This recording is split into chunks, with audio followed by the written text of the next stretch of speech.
And welcome to the 34th edition of Rising Tide, the Ocean Podcast. I'm still David Helvarg, and Vicki Nichols-Goldstein is still our co-host. And hello there. And today we're talking with our friend, the world-renowned marine life artist, Wyland. Wyland's the definition of multi-talented. He's a painter, sculptor, muralist, writer, photographer. USA Today has called him the marine Michelangelo. I'd say he's the most significant marine artist since Winslow Homer. Between 1981 and 2008, he completed his monumental whaling wall project, painting life-size whale murals on the side of buildings and other structures in cities across our blue planet. Just over a decade later, he's got a new monumental project underway. But Wyland, let's start at the beginning. You're not a beach baby. In fact, you didn't get to see the ocean until you were 14. So where did you grow up and how did you first begin your life as an artist? Well, thanks, David and Vicki. Good to do this with you guys and kind of continue to spread, what we have learned about ocean conservation. I do it through art. Of course, you do it through your writing, and Sylvia Earle and Greg Stone do it through science. So we can all find a way to engage people and try to inspire a generation of people that care about the health of the planet.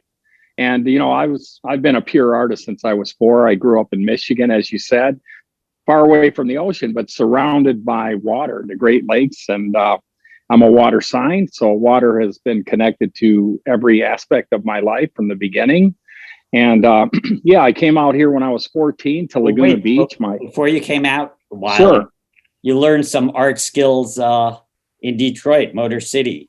Tell us about art and music. The arts are alive everywhere, and when I was a kid, I used to paint dinosaurs and Jurassic scenes, and I would paint murals on the back headboard of my parents' bed so I wouldn't get caught painting on the walls. So I was like one of the early street artists, right? If you don't count those Cro-Magnon, like caveman guys painting on the sides of caves, maybe they were first. But so I kind of did that, and nobody knew I was really painting on the walls until we moved. They broke the bed down and went, "Oh, Wyland's painting dinosaurs again." But yeah, I've been painting since I was 4. I've never had to get a real job. I don't want one. It doesn't look like as much fun as I have. I paint pictures, I paint buildings, I make sculptures. It's kind of a hobby that got out of control. Right. You told me you started painting vans at an early age. Yeah, I painted custom vans when the big van craze in the 70s. Remember that when Frazetta art was all over vans? And I like Frank Frazetta. So anyway, I read about this artist named Shrunken Head, Dennis Pooch. And my mom actually dropped me off at his studio in Detroit. And I went in there kind of cocky. I said, I'm an artist. I think I can do this airbrush stuff. And he goes, "Well, most artists can't."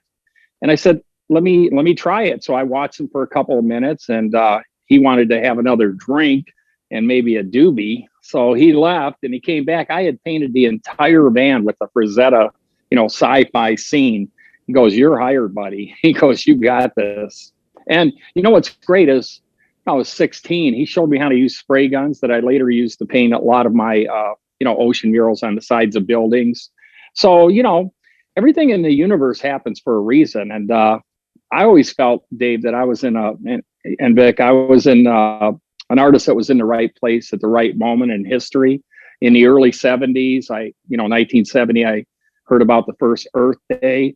Jacques Cousteau, my hero, the undersea world of Jacques Cousteau, Greenpeace, all these things were kind of happening, this environmental movement, because of the industrial age and all the crap we're putting into rivers like the Cuyahoga and Cleveland. So all that really resonated with me, as an artist. And, I wanted to be Jacques Cousteau, but we already had a Jacques Cousteau. So I said, well, maybe I can be an artist that brings the conservation.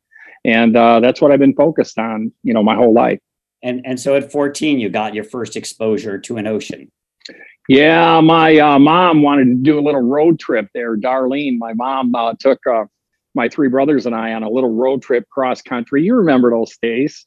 And, anyway, it was fun. And, they were all in West Covina. And I told my Aunt Terry, I said, "Man, I really want to see the ocean, And so she took me to Laguna Beach, right near where I am right at this moment. And I saw the Pacific Ocean for the first time, and it was amazing. And then the gray whales, of course, were migrating near shore at that time.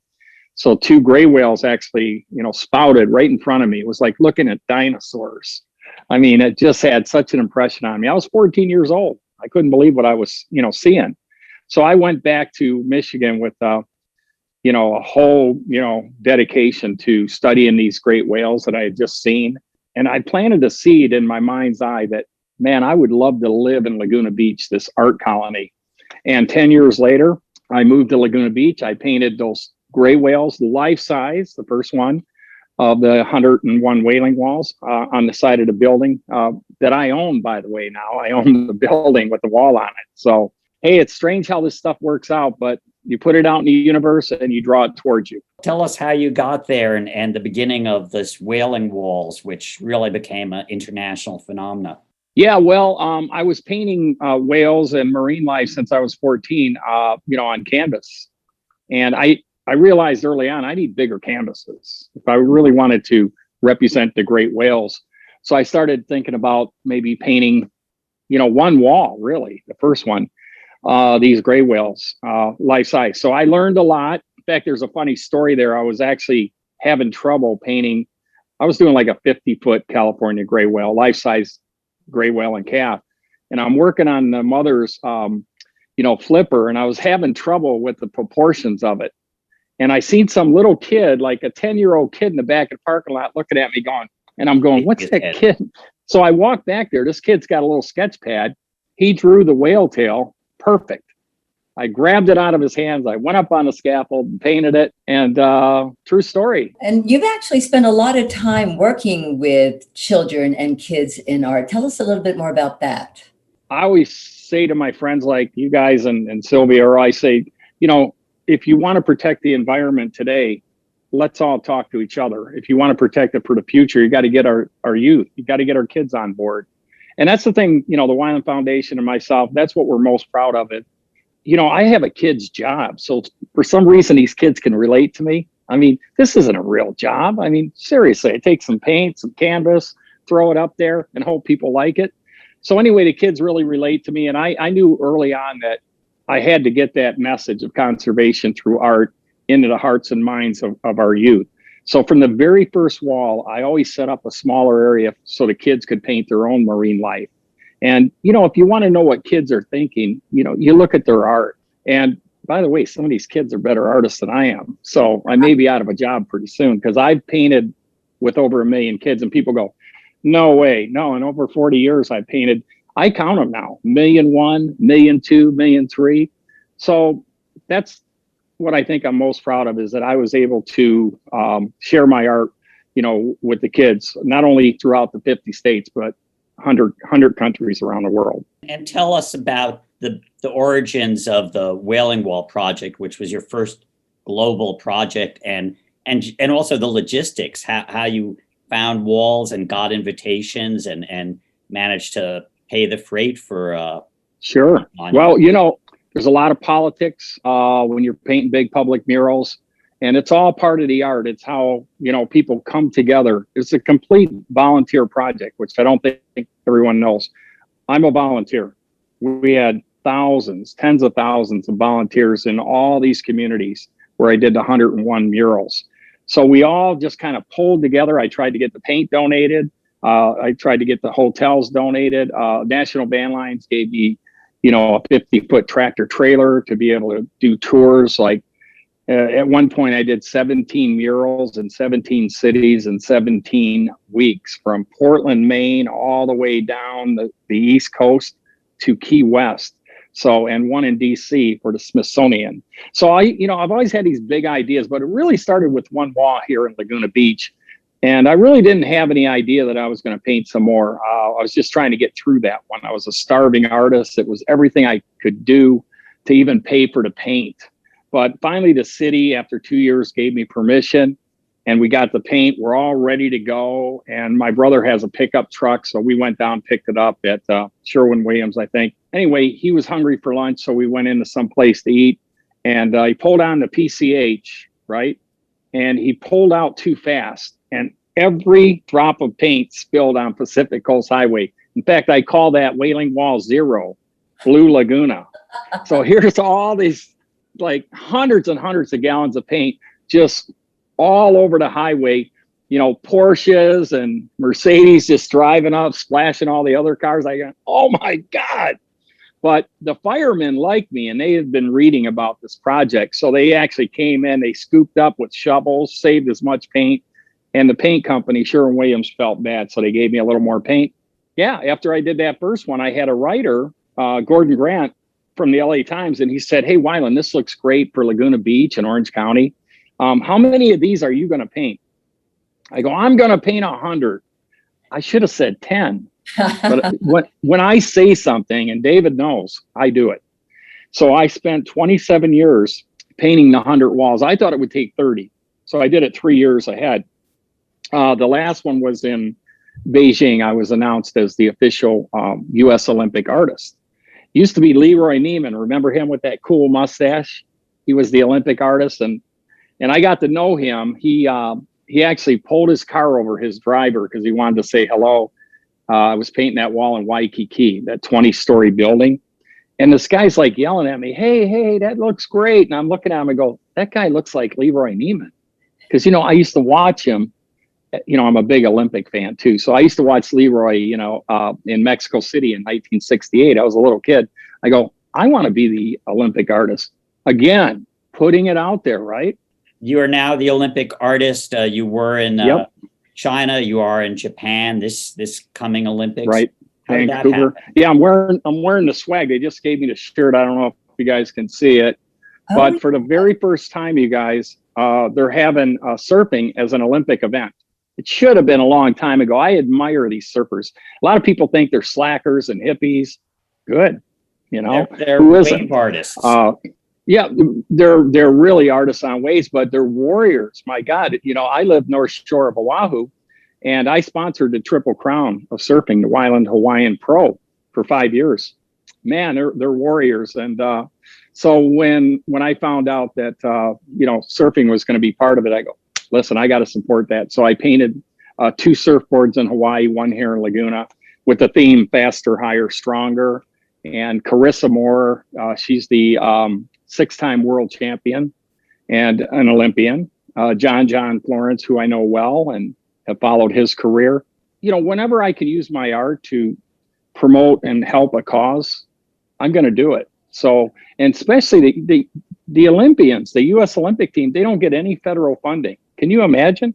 They're out there representing our country, to the whole world, and they have to raise their own funds, and they do a pretty good job. But the artists, Leroy Neiman, myself, we try to use our art to support our athletes, to support our Olympians. And anyway, I was all set to go, but COVID, I don't think it's going to allow even family members or the official artists to go to Tokyo for the Olympics. I think it's going to be in a bubble, but I'm glad they're still having it. And I'm really proud of our U.S. Olympic team and those surfers. They're going to bring back the gold. And how did the Olympic Committee find you to be? And what is the process? How does one become the artist to the U.S. Olympic team? That's a really good question. I was surprised myself. It was announced a couple years before I did my final project in Beijing. I just kind of timed it that way. But I think Leroy Neiman for me, and Peter Uberoff lives here in Laguna Beach. I think they put a really good word in for me. So I was announced at the New York Art Expo at Jacob Javits as the official artist for the U.S. Olympic team. And it was really something. So I said, well, I got to do something with that. So I started doing the math. I go, I think I can do my last project in Beijing for the Green Olympics, for the Cultural Olympics. So we timed it.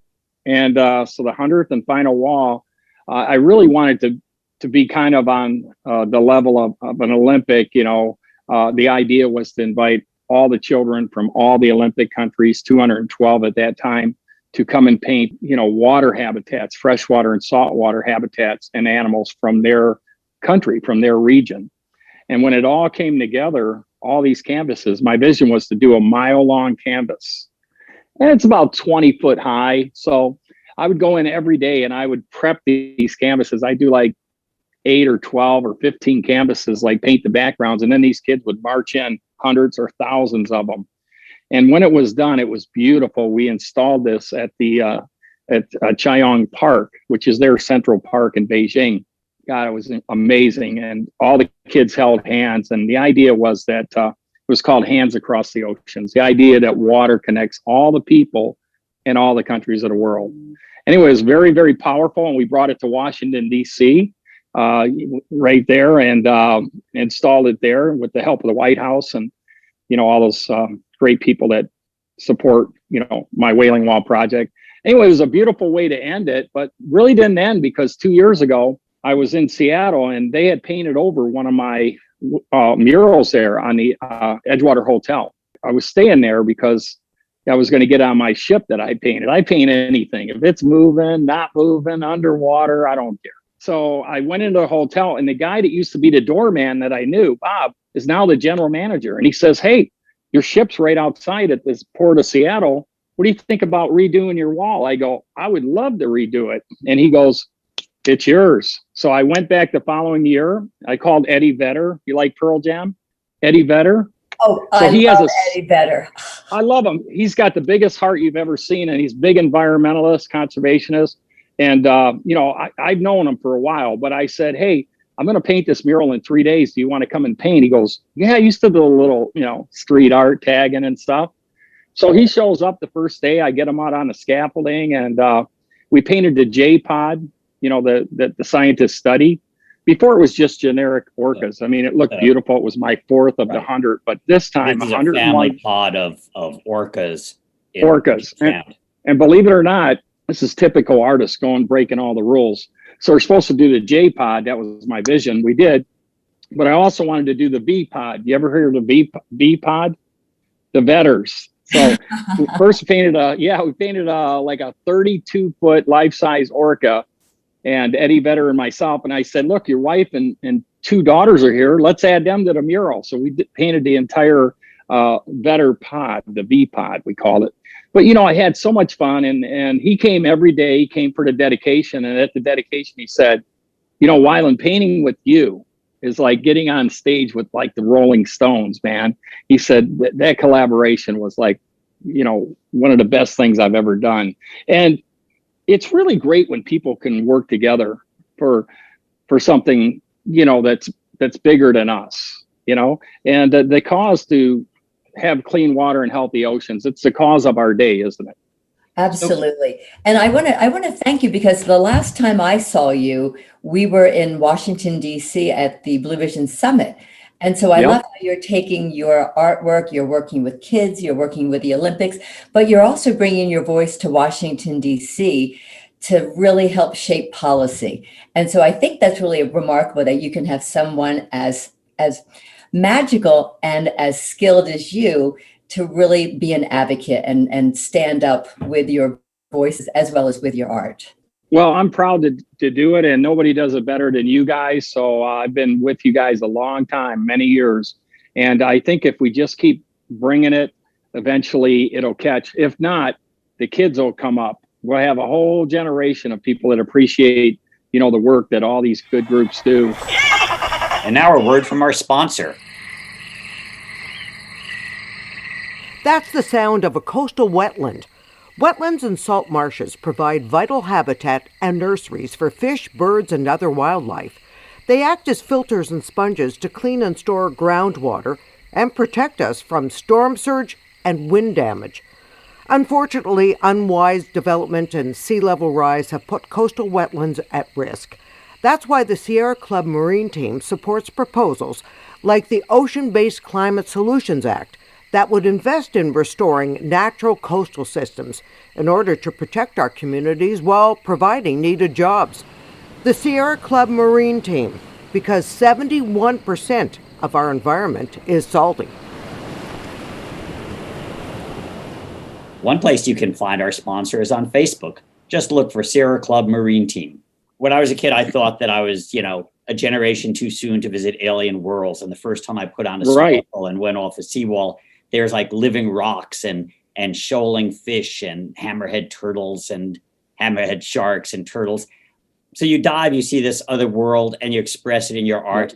I think what's interesting is you're versatile in terms of you do art, you do advocacy, you do ocean, but also you're stylistically, you're very versatile. And I wonder as I said, you remind me of Winslow Homer in terms of your place in art history, without the Civil War PTSD.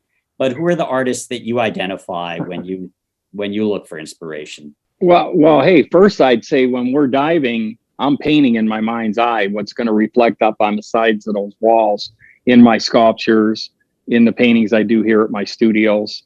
Leroy Neiman was a big inspiration.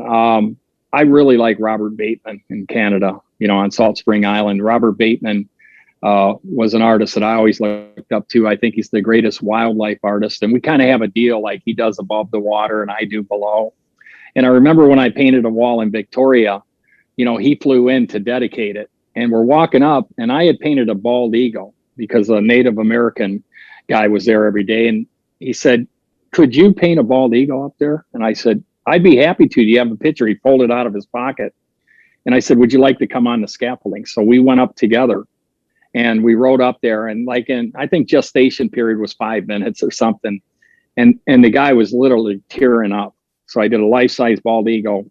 But I was really proud of that mural. It needs a facelift now. It needs a little Botox, about 25 years old. But Robert Bateman walked in with me, and it was a huge crowd. He said, "Hey, what's that?" And I go, "What?" And he goes, "You painted a bald eagle?" And I said, "Yeah." He goes, "I thought we had an agreement. You were supposed to do below the water, and I do above the water."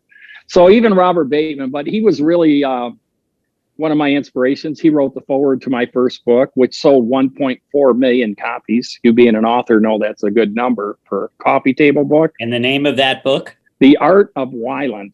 A simple one, introduction by Robert Bateman, the legend. You have galleries all around the nation, the world. What happened both to you and your galleries and your travels during the last We year? sold more art, and we sold a lot more art. It was crazy.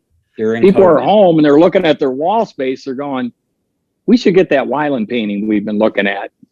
So no, we did better, which is really crazy. But that's, I didn't even know what a brand was when I started making this art. But apparently, I've created a really nice little brand, and I'm doing street art now. I've always been inspired by street artists, but Banksy, OG Slick, they had this show in LA, this museum show for graffiti called Beyond the Streets. And I was invited because a lot of these guys said, "Look, you inspired me to be a street artist." And I went, wow. So I went with OG Slick, and he's one of the top guys now. He's from Hawaii, lives in Compton now, but we've been painting together. And anyway, he said when he was a kid growing up, he wanted to tag one of my walls, that one in Waikiki. So he got out there at like 3 a.m. with a ladder. He got up there, and it was right next to the whale's eye. And he said, I couldn't do it. He said, that thing was looking at me. He goes, I could not tag your work. So it was pretty funny, but we became great friends. My goal now is to do 100 environmental murals. And these might be a little more hardcore, because mine is all about, if people see the beauty in nature, they'll work to preserve it before it's too late. But I think I may have to get a little edgier. We just did one with a humpback whale breaching out of an oil drum, all these oil slicks. And so I'm getting a little harder with this one. And I'm going to try to collaborate with all the great graffiti artists I can in places all over the world. Some will have permission, and some, hey, maybe not. We're just going to go hit some giant walls. And I think that'll reach a younger generation if we can do this kind of street art. So in a way, you're moving from the wonder to the warning, letting people know. I think I have to. I thought it would be enough, David. Great point, as usual. But I thought it would be enough just to show the beauty, but we may have to show some of the problems. And I'm happy to do that. You were about making edgy art, and I love that. Right. And I'm thinking, thank you. Well, I'm wondering, what are some of the big issues that you want to portray with your art as you go? Absolutely. Well, the poisoning of the ocean, the lakes, the rivers, the streams and ponds and wetlands. Unfortunately, there's so much material, all that crap. So the oil wells, the spills, all the stuff that you guys work to prevent, I'm going to paint that, and I'm going to put it out in a way that you can't ignore it. You know, you can ignore not to go into a museum or a gallery, but you can't ignore, a 30-story mural. And I'm the guy that can bring that like nobody. I would just say, listen, you guys keep doing what you're doing. I'll always bring the art piece to it. And together we'll inspire these little world changers, because there's a lot of them, and we need more. I truly believe, though, I'm very inspired that we can come together, as a culture at this moment and say, look, we had this awful virus, the ocean's next. We got to get in front of this. Instead of chasing our tail all the time, we need to invest. And that's what you guys have always been about, investing, time, energy, money, everything you have to get that message out there. And that's why I'm so proud to do this with you today. So I'd like to thank you so much for being part of the Rising Tide podcast and for all of your inspiring work, both in your advocacy and in your art. And I look forward to your next chapter where you're going to be a little bit more edgy and start sending out that environmental messaging that we've got to do something fast for this planet and for the ocean. Well, art's going to play an important role, and I'm going to be there. So anyway, cheers to you guys. Boom. Lots of fun. Boom. All right. Bye. Thank you. Take care. Bye, guys. Bye, Dave. Rising Tide is a production of Blue Frontier with hosts David Helvarg and Vicki Nichols-Goldstein, and with the support of Natasha Benjamin and Ellie Curlow. Rising Tide's editing services and additional technical support are provided by Studio Cape May of San Diego, California. The theme song is written and performed by Ethan Helvarg. You can find Rising Tide, the Ocean Podcast, at www.bluefront.org or download it anytime from Apple, Google, or Spotify. Off in the salty ocean, off where the waves roll free, the sparkling water rises, then crashes to the sea. Out amongst the breakers, you'll have no need to fear. It's true, it's the blue frontier.